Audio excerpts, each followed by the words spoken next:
Hi everyone, TJ Hernandez here, and I'm the founder of RosterCoach.com, a classroom-style video-based website that's designed to help you improve your daily fantasy sports game. To give you an idea of what RosterCoach has to offer, here's a preview of the first lesson in one of our recent courses on understanding advanced baseball metrics.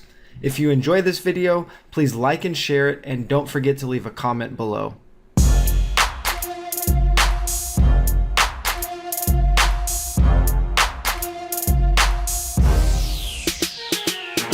Hi, this is Sammy Reed for RosterCoach.com.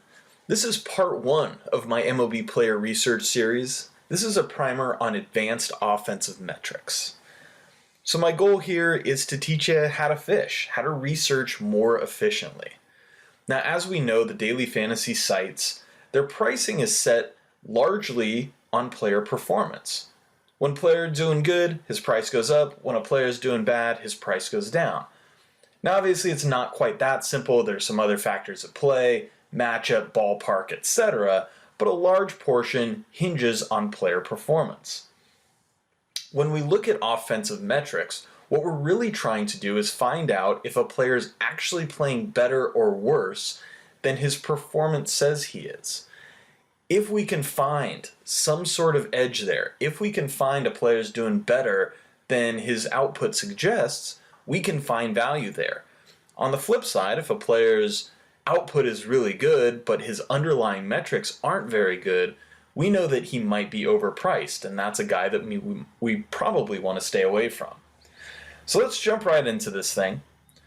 The first metrics I want to talk about are hard hit rate and BABIP. If you're not familiar, BABIP is simply batting average on balls in play. When you put the ball in play, what's your batting average on it? The league average is 300. The league average for hard hit rate is 31.4%. Now, I'll give you a really obvious example of this. Last season, Joey Votto, through May, was doing terrible. He had like a 154 batting average, like a 264 batting average on balls in play. But when we looked at his hard hit rate, and you can look up all this stuff on Fangraphs.com. For me, it's kind of a one-stop shop. I love Fangraphs. I think it's the best analytics site out there. It's not the only resource we'll use, but it's going to be, at least for me, my main one. If I go to Joey Votto's page, and I scroll down a little bit, you can take a look at his hard hit rates. Now, last season, he ended at 38.7. It wasn't quite that high. The league leaders are generally in the high 30s, low 40s.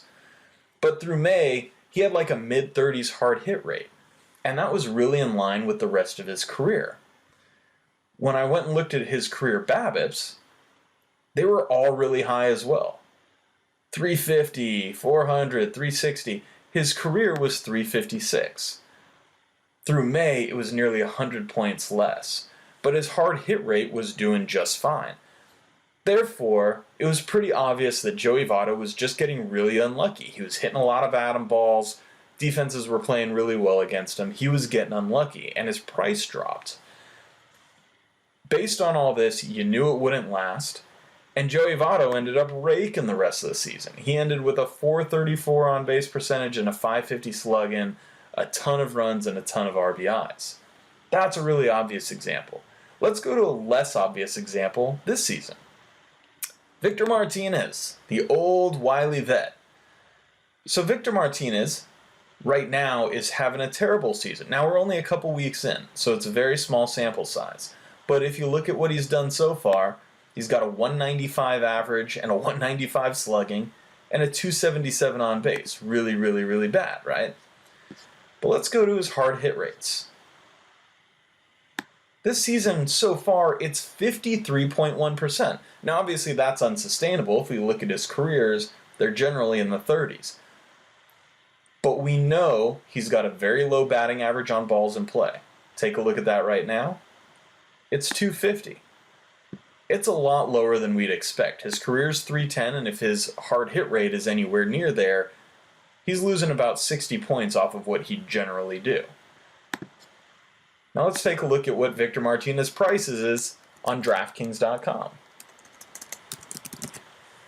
Right now, Victor's $3,200. Now, I might not play him today because he's facing a stud in Chris Archer, but the bottom line is he's really undervalued.